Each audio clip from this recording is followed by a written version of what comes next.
പുള്ളിയുടെ കമ്പനിക്ക് ഉണ്ടായ നഷ്ടങ്ങൾ നടത്തണം. 19 സീറ്റിൽ എന്തിനാണ് 2020 മത്സരിച്ചെന്ന് പലരും ചോദിക്കും. BJP-ക്കാർ തന്നെ ചോദിക്കും, എന്തിന് 19 സീറ്റ് 2020 എന്താ അടിസ്ഥാനം? 19 സീറ്റിൽ മത്സരിച്ചെങ്കിൽ 19 സീറ്റിൻ്റെ കണക്ക് പറഞ്ഞ് പൈസ മേടിക്കാൻ പറ്റും.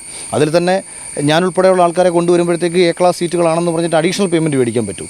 അങ്ങനെ ഒരു പേയ്മെൻറ്റ് വാങ്ങിയതിന് ശേഷം ഞാൻ എന്തിനാണ് ആ പഴിയും കേട്ട് കിടക്കുന്നത്? അല്ല, ഞാൻ 2020 വരണമെന്ന് പറഞ്ഞ് തെരഞ്ഞെടുപ്പിലേക്ക് വന്ന ആളല്ല. ഞാൻ കൊട്ടാരക്കരയിൽ മത്സരിക്കണമെന്ന് ആഗ്രഹം എനിക്കുണ്ടായിരുന്നു. അതിന് തുടക്കത്തിൽ എനിക്ക് UDF-ൻ്റെ ഭാഗത്തു നിന്നുള്ള സാധ്യതകൾ എൻ്റെ മുമ്പിലുണ്ടായിരുന്നു. ഐഷ പോറ്റിയുടെ അവിടുത്തെ വരവോട് കൂടിയിട്ടാണ് എൻ്റെ ആ സാധ്യതകളെ മങ്ങുന്നത്. സ്വാഭാവികമായി ഐഷ പോറ്റി വന്നപ്പോൾ അത് വരാനുണ്ടായ കാരണം എനിക്ക് വളരെ വ്യക്തമായിട്ട് അറിയാം. അവിടെ ഐഷ പോറ്റിയെ മത്സരിപ്പിച്ച് ആ സീറ്റ് ജയിപ്പിക്കുക എന്നതായിരുന്നില്ല അവിടുത്തെ ലക്ഷ്യം. പകരം മറ്റു പല ഉദ്ദേശങ്ങളുമായിരുന്നു. ഞാൻ വരുന്നത് തടയുക എന്നുള്ള ചില ഉദ്ദേശങ്ങൾ കൂടിയായിരുന്നു. അപ്പോൾ ഞാൻ കരുതി അവിടെ സ്വതന്ത്രനായിട്ട് മത്സരിക്കും. ഞാൻ പണ്ടും എൻ്റെ നാട്ടിൽ ബ്ലോക്ക് പഞ്ചായത്തിൽ സ്വതന്ത്രനായി മത്സരിച്ചിട്ടുള്ള ഒരാളാണ്.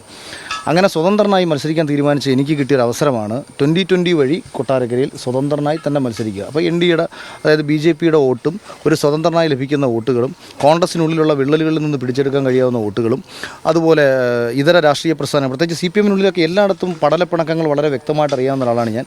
40,000-ഓളം വോട്ട് കൊട്ടാരക്കരയിൽ BJP-ക്ക് അടിസ്ഥാനമായിട്ട് രണ്ട് പഞ്ചായത്ത് തിരഞ്ഞെടുപ്പിലും കിട്ടിയതുമാണ്. പക്ഷേ നിയമസഭയിൽ അവർക്ക് 20,000-നും 22,000-നും ഇടയിൽ വോട്ടുകൾ ലഭിച്ചിരുന്നുള്ളൂ.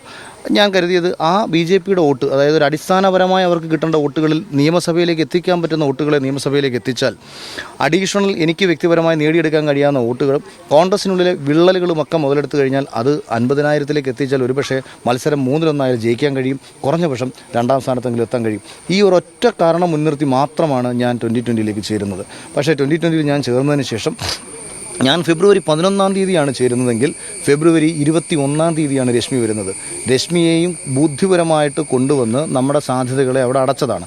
അതിനുശേഷം തൃപ്പൂണിത്തറ സീറ്റ് BJP-യുടെ മറ്റൊരു A ക്ലാസ് മണ്ഡലം എനിക്ക് നൽകാമെന്നുള്ള ഒരു സാഹചര്യം സൃഷ്ടിക്കപ്പെട്ടത് എന്നെ കൊട്ടാരക്കരയിൽ സീറ്റ് കൊടുക്കാമെന്ന് പറഞ്ഞ് അവർക്ക് ഉണ്ടായിട്ടുള്ള ചില പ്രശ്നങ്ങൾ അവർക്കറിയാവുന്നതാണ്. അതുകൊണ്ട് പകരം ഏറ്റവും ബെസ്റ്റായിട്ടുള്ള മറ്റൊരു മണ്ഡലം കൊടുക്കാം. അതുകൊണ്ടാണ് 2020-ക്ക് കിട്ടത്തില്ല, എന്തിന് 2020-ക്ക് കൊടുത്തു എന്നൊക്കെ പലരും ചോദിക്കുന്ന സമയത്തും 2020-ക്ക് ആ സീറ്റ് കിട്ടാനുണ്ടായ കാരണം എനിക്ക് നൽകിയ വാക്ക് പാലിക്കപ്പെടാതെ പോയി എന്നുള്ള രാജീവ് ചന്ദ്രശേഖരുടെ കൂടി ചിന്തയായിരുന്നു. അതിനുശേഷം തൃക്കാക്കരയിലേക്ക് എന്നെ ബോധപൂർവ്വം നിർത്തിയത് തന്നെ ഞാൻ എൻ്റെ രാഷ്ട്രീയ ഭാവി മുന്നോട്ടൊരു പോക്കുണ്ടാവാൻ പാടില്ല. കാര്യം തൃക്കാക്കരയിൽ BJP-ക്കും സംഘടനാപരമായി ദൗർബല്യമുള്ള സ്ഥലമാണ്. അവർ വളരെ കുറച്ച് പേര് മാത്രമേ ഉള്ളൂ. എന്നുവെച്ചാൽ ഒരു കൗൺസിലർ പോലും ഇല്ല. ഒരു കൗൺസിലർ പോലും BJP-ക്ക് ഇല്ല. തുടക്കത്തിൽ തിരിച്ചറിയാൻ കഴിഞ്ഞില്ല. ഞാൻ കുറച്ച് മുമ്പ് നിങ്ങളുള്ള സമയത്ത് തന്നെ ഞാൻ വായിച്ചു. മാർച്ച് 15 തന്നെ ഞാൻ സാബു ജേക്കബിന് മെസ്സേജ് അയച്ചത് എനിക്ക് പറ്റിയ വലിയൊരു തെറ്റ് പൊതുസമൂഹത്തോട് മാപ്പ് പറഞ്ഞുകൊണ്ട് ഞാൻ അങ്ങ് അവസാനിപ്പിക്കാം എന്ന് തന്നെ മാർച്ച് 15 അയച്ച മെസ്സേജ് ഞാൻ നിങ്ങൾ വരുന്നതിന് മുമ്പേ ഞാനിവിടെ എൻ്റെ ഫോൺ അവിടെ ഇരിക്കുകയാണ്. അല്ലെങ്കിൽ ഞാൻ വേണം നിങ്ങൾക്ക് സ്ക്രീൻഷോട്ട് അയച്ചു തരാം. അതായത് ആ ഒരു മാസത്തിനുള്ളിൽ തന്നെ ഈ ചർച്ചകളുണ്ടായി, വലിയ ബഹളങ്ങളുണ്ടായി.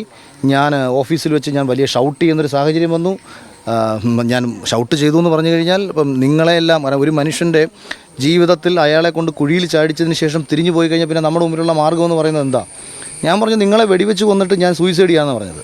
ഇങ്ങനെ വരെ തെരഞ്ഞെടുപ്പിന് മുമ്പ് ഞാൻ സംസാരിച്ചിട്ടുണ്ട്. എന്നിട്ട് പോലും ഇവർ ഒരു രീതിയിലും, കാര്യം പുള്ളിയെ സംബന്ധിച്ച് പുള്ളിയുടെ കാര്യം മാത്രമാണ്. പുള്ളിയുടെ കമ്പനിക്ക് ഉണ്ടായ നഷ്ടങ്ങൾ നടത്തണം. 19 സീറ്റിൽ എന്തിനാണ് 2020 മത്സരിച്ചെന്ന് പലരും ചോദിക്കും. BJP-ക്കാർ തന്നെ ചോദിക്കും, എന്തിന് 19 സീറ്റ് 2020 എന്താ അടിസ്ഥാനം? 19 സീറ്റിൽ മത്സരിച്ചെങ്കിൽ 19 സീറ്റിൻ്റെ കണക്ക് പറഞ്ഞ് പൈസ മേടിക്കാൻ പറ്റും. അതിൽ തന്നെ ഞാനുൾപ്പെടെയുള്ള ആൾക്കാരെ കൊണ്ടുവരുമ്പോഴത്തേക്ക് A ക്ലാസ് സീറ്റുകളാണെന്ന് പറഞ്ഞിട്ട് അഡീഷണൽ പേയ്മെൻറ്റ് മേടിക്കാൻ പറ്റും. അങ്ങനെ ഒരു പേയ്മെൻറ്റ് വാങ്ങിയതിന് ശേഷം ഞാൻ എന്തിനാണ് ആ പഴിയും കേട്ട് കിടക്കുന്നത്? ഈ പൈസ വാങ്ങിയെന്നുള്ള ആരോപണം അപ്പോൾ സത്യമാണെന്നുള്ളതാണ്. 2020-ക്ക് പണം BJP സംഘടനാപരമായിട്ട് ഈ തെരഞ്ഞെടുപ്പിലേക്ക് കൊടുത്തിട്ടുണ്ട്. ഞങ്ങൾക്ക് തെരഞ്ഞെടുപ്പിൻ്റെ ചെലവ് ആദ്യ സമയത്ത് ഏപ്രിൽ 2 ഈ EVM-ൻ്റെ ഷോറൂമിൽ നിങ്ങൾ പോയി ചോദിക്കൂ. ഞാൻ മേടിച്ച BMW ബൈക്ക് ഒറ്റ വർഷത്തിനുള്ളിൽ ഞാൻ കൊടുത്തു. 20 ലക്ഷം രൂപ ചിലവാക്കിയൊരു ബൈക്ക് ഒരാൾ 10 ലക്ഷം രൂപയ്ക്ക് കൊടുക്കണമെങ്കിൽ പൈസയുടെ ആവശ്യം ഉണ്ടായിട്ടുണ്ടായിരിക്കുമേ. അല്ലാണ്ട് എനിക്ക് തെരഞ്ഞെടുപ്പിനിടയ്ക്ക് ഞാനത് ചെയ്തതിന് ശേഷമാണ് ഞാൻ ഇത്രയും പൈസ ചിലവാക്കി എന്നുള്ളത് കൊണ്ടാണ് ഞാൻ ചിലവാക്കിയ പൈസ എനിക്ക് ഇവർ തിരിച്ചു നൽകിയത്. ചിലവാക്കിയ പൈസ എല്ലാം തിരിച്ചു നൽകി കേട്ടോ. അല്ലാണ്ട് എൻ്റെ കയ്യിൽ നിന്ന് എനിക്ക് നഷ്ടം വരുന്ന സാഹചര്യമൊന്നും ഉണ്ടായിട്ടില്ല. പോലും സാമ്പത്തിക തിരിമറിയും കാര്യങ്ങളും അല്ല, അതിനെക്കുറിച്ച് എനിക്കറിയില്ല. ആ ഘട്ടത്തിലാണ് ഈ പറയുന്നത് BJP ഇത്തരത്തിൽ സാബു ജേക്കബിന് പൈസ കൊടുത്തിട്ടുണ്ട് ഓരോ സീറ്റിലും. അപ്പോൾ സ്വാഭാവികമായിട്ട് 19 സീറ്റിലും അത് സ്വാഭാവികം. അപ്പോൾ അത് ഉപയോഗിച്ചിട്ടില്ല എന്നാണോ പറയുന്നത്? പല മണ്ഡലങ്ങളിലും ഇപ്പം പത്തനാപുരം മണ്ഡലത്തിൽ നിന്ന് തുടക്കത്തിൽ അവിടുത്തെ സ്ഥാനാർത്ഥിക്കുണ്ടായ കാര്യങ്ങൾ, കാര്യം എൻ്റെ മാനേജർ പത്തനാപുരംകാരനാണ്. പത്തനാപുരത്ത് പഴയ അതായത് ഭീമൻ രഘു മത്സരിച്ച സമയത്ത് തെരഞ്ഞെടുപ്പിനൊപ്പം അന്നത്തെ യുവമോർച്ചയുടെ ജില്ലാ സെക്രട്ടറിയാണ്. അപ്പോൾ അദ്ദേഹത്തിന് ഒരുപാട് കാര്യങ്ങൾ അവിടെ നിന്ന് വ്യക്തിപരമായിട്ട് അറിയാൻ പറ്റും. അപ്പോൾ എന്താണ് പത്തനാപുരം മണ്ഡലത്തിലെ 2020 സ്ഥാനാർത്ഥിക്ക് സംഭവിച്ചതെന്ന് അവിടെ നിന്ന് പേഴ്സണലി എനിക്കറിയാം.